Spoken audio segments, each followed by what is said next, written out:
이걸 제대로 훈련하잖아? 그러면 나처럼 7등급 개놈에도 1등급이 되는 게 꿈이 아니라는 거야.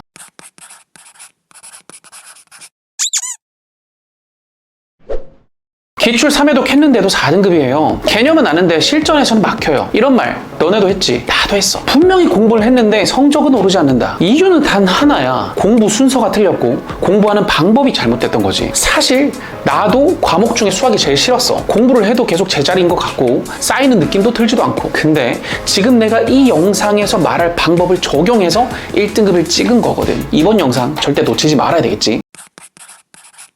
공부는 목적 설정이 두 번째로 중요해. 첫 번째는 당연히 그냥 움직이는 거. 그 중에서도 기출은 단순히 정답 맞히기가 목적이 아닌 게 굉장히 중요한 포인트야. 출제자의 논리를 복원하고 개념의 출처를 찾는 거. 이게 기출 공부의 본질이거든. 기출 문제는 반드시 어떤 개념을 기준으로 출제가 되는 거기 때문에 소위 좀 잘하는 친구들은 식이 아무리 복잡해도 곧잘 해결하는 모습을 보여주거든. 그 친구들이 수학의 신이라서 그런 모습을 보여주는 게 아니고 이거는 무슨 단원일까를 생각해서 추적할 수 있는 것뿐인 거야. 즉 기출 공부라는 건 무슨 개념을 기준으로 출제를 했고 어떻게 활용했고 이걸 어떻게 표현했는가, 이걸 중심으로 출제 논리를 복원하는 연습을 하는 거다. 이렇게 봐도 무방하다는 거지. 보통 3점짜리 문제는 개념이 한두 개 정도일 뿐이고 4점은 최소 3개 이상의 개념을 갖고 있지. 이게 가장 큰 차이점이고 이것 때문에 3점과 4점을 나눠서 공부를 해야 된다는 거야. 이해가 잘 안 되지? 작년 수능 기출 문제로 똑같은 문제를 3점 버전, 4점 버전으로 내가 한번 바꿔봤거든. 한번 비교해 보자고. 자, 이 문제에서 4점 문제가 원래 문제고 3점 문제가 내가 바꿔서 만든 문제야. 4점짜리 문제는 이것저것 생각할 게 굉장히 많기도 하고 좀 꼬여있지, 그치? 근데 3점짜리는 조건을 왜 준 건지부터 명확해. 그리고 쉽게 풀리지, 비교적. 이렇듯 문제가 거의 비슷해도 3점은 비교적 직접적으로 물어보는 반면에 4점은 이것저것 돌려서 물어본다고. 이 정도 차이라고 보면 돼. 준킬러와 킬러 문제는 이 과정이 조금 더 복잡하거나 빙빙 돌아가는 것 뿐이지 아예 말도 안 되는 걸 물어보는 게 절대 아니라는 거야. 그러니까 3점짜리 문제는 출제 개념 찾기가 조금 더 중요해서 이 개념이 네 머릿속에 들어있어? 얼마나 잘 튀어나와? 이거를 확인하기 위한 것들이고 4점 문제는 출제 개념 찾기는 기본이고 논리 복원까지 더해져서 이거 조건을 어떻게 해석할 거야? 어떤 루트를 밟아갈 거야? 를 물어보는 문제라는 거지. 즉 같은 기출이라도 목적이 다르고 목적이 다르기 때문에 공부하는 방법도 달라야 된다는 거야. 자, 그럼 3점짜리 문제는 어떻게 푸느냐? 3점 문제 푸는 법은 아주 간단해. 어느 단원에서 출제를 했고 어떤 핵심 개념을 활용해서 풀 수 있는지만 뽑아낼 수 있다면 대다수의 문제는 풀리거든. 결국 문제를 보는 순간 개념을 떠올려라 라는 한마디 행동 강령으로 정리가 가능한데 나는 이 작업을 네트워킹 이라고 부르고 조각개념 네트워크를 통해서 해결할 수 있다고 생각해. 조각개념 네트워크는 일종의 개념 지도 이렇게 보면 될 것 같아. 수원수투는 제단원이 있고 각 대단원에서도 몇 개의 중단원으로 나눠지고 그리고 중단원은 또다시 몇 개의 소단원으로 나눠지지. 그리고 소단원 안에서 개념을 설명을 하거든. 결국 우리가 배운 핵심 개념의 출처를 추적하고자 만들어 놓은 일종의 개념 지도라는 거야. 즉 3점짜리 문제를 풀 때는 지도를 펼쳐놓고 목적지가 어딘지 찾는 미로 찾기라고 보면 된다는 거지. 예를 들어볼게. 자, 이 문제를 보자. 작년 수능 7번 문제거든. 어느 단원에서 출제가 된 걸까? 일단 수투인 건 확실하고 인테그랄이 있으니까 다항함수 적분인 것도 맞아. 적분인데 정적분의 활용이 아니지. 부정적분과 정적분 단원에서 그리고 여기 x가 있잖아. x가 있네. 그리고 여기 또 x가 있네. 그럼 이건 뭐야? 함수란 얘기니까 정적분으로 표현된 함수 개념을 사용한 문제라는 거야. 결국 문제를 보는 순간 아, 이거는 정적분으로 표현된 함수의 개념을 쓰는 거구나. 이렇게 바로 캐치를 할 수 있고 풀이법도 함수니까 아, 이거 gx로 생각을 해도 되겠구나 라고 바로 알 수가 있다는 거야. 그러면 미분하면 되겠네 라는 걸 쉽게 캐치를 할 수가 있겠지. 이렇기 때문에 개념을 정확히 알고 글만 제대로 읽어도 출제 단원을 바로 알아낼 수 있게 된다는 거지. 시험 칠 때 네트워킹이 자연스럽게 되려면 훈련이 필요한데 우리는 이걸 하기 위한 훈련을 공부라고 부르는 거야. 자, 3점 문제 구조는 충분히 이해가 됐지. 그래서 기출은 이렇게 공부하는 게 맞아. 3점짜리 문제는 실제로는 5분도 안 걸리는 경우가 많아. 그래서 이 순서대로 공부를 할 거야. 첫 번째, 네트워킹. 단원 매치는 문제를 보는 순간 10초 안에 돼야 돼. 3점짜리 문제를 이 시간 내에 네트워킹 해낼 수가 없잖아? 그러면 그 문제는 사실상 모르는 거라고 봐야 돼. 만약에 10초가 지났어도 네트워킹에 성공을 했다면 풀이로 들어가면 되고, 도저히 네트워킹을 못하겠다. 그러면 풀면 안 돼. 단원을 모르는 상태로 그냥 푸는 건 결국 어거지로 푸는 거라서 네 머릿속에 남지가 않거든. 네트워킹 끝났다면 3분 동안 문제를 한번 풀어보자. 사실 3분보다 훨씬 더 짧게 걸릴 가능성이 높은데 넉넉하게 3분을 준 거야. 자, 이제 문제풀이가 끝났다면 실제로 내가 생각한 단원이 맞는지 체크를 한번 해봐.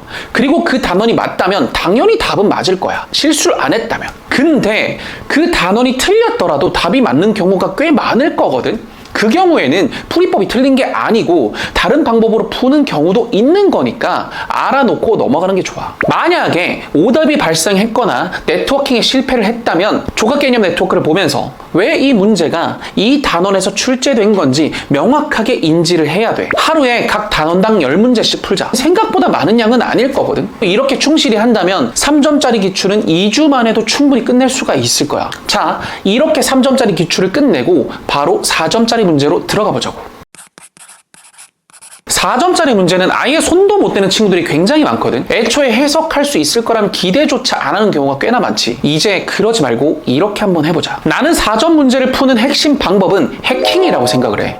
내가 만든 용어인데 문제를 처음부터 끝까지 해석해서 논리의 루트를 좁혀나가자 라는 사고 방법 자체를 제시하고 싶어. 즉 해킹의 핵심 목표는 문제를 풀기 위한 감이나 직관 이런 거 전혀 없애버리고 출제자의 사고 순서를 논리적으로 역추적하는 데 있다는 거야. 내 고유의 방법인 해킹에 대해서 작년 수능 4점짜리 문제 적용해서 한번 해보도록 할게. 자, 이 문제를 한번 보자. 작년 수능 12번 4점짜리 문제야. 문제를 딱 보는 순간 문제부터 봐야 돼.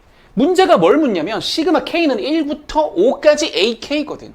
결국 수열 AN에 대해서 1항부터 5항까지 합을 묻고 있는구나 라는 걸 가장 먼저 이해를 해야 되겠지. AN의 합이니까 AN이 뭔데? 그 합을 어떻게 구하는 건데?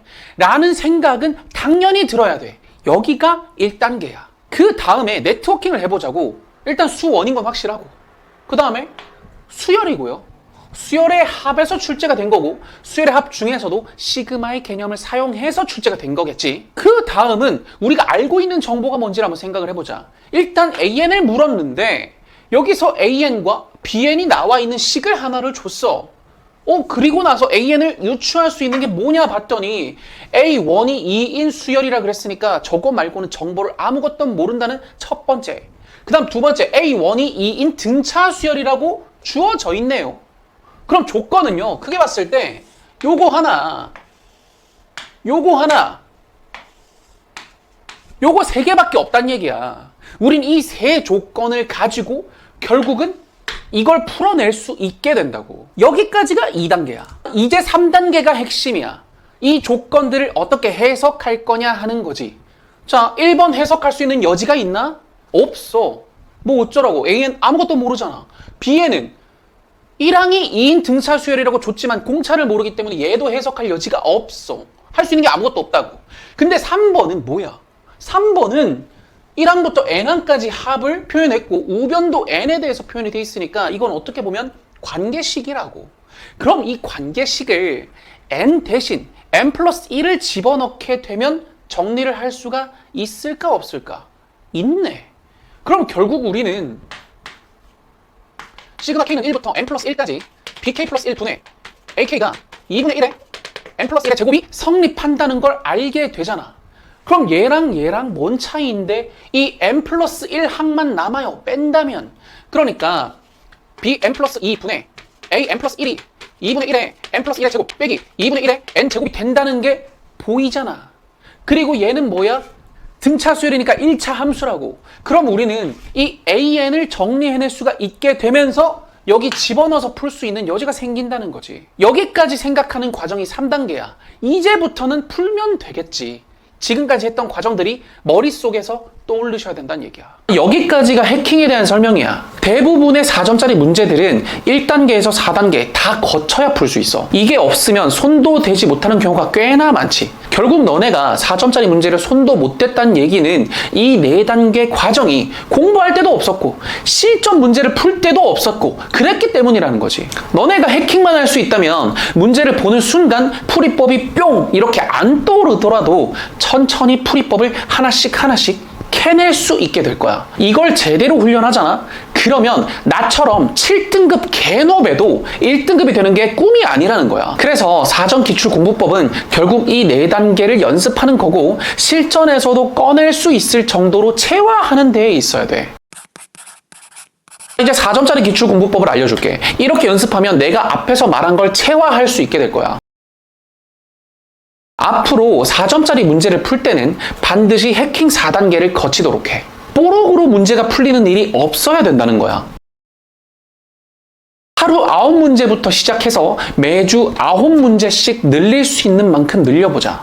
수원수투 선택 과목 총 9단원이니까 하루에 한 단원당 한 문제씩 푼다는 얘기거든. 너무 적지 않나라고 생각할 수 있는데 문제를 많이 풀면 자연스럽게 그 과정의 퀄리티는 떨어지게 돼. 많이 풀기보다는 한 문제에 투자하는 시간을 늘려보자. 이게 익숙해지면 시간은 자연스럽게 줄어들게 될 거거든. 그러면 최대 6주까지도 4점 문제에 투자해야 된다고 봐.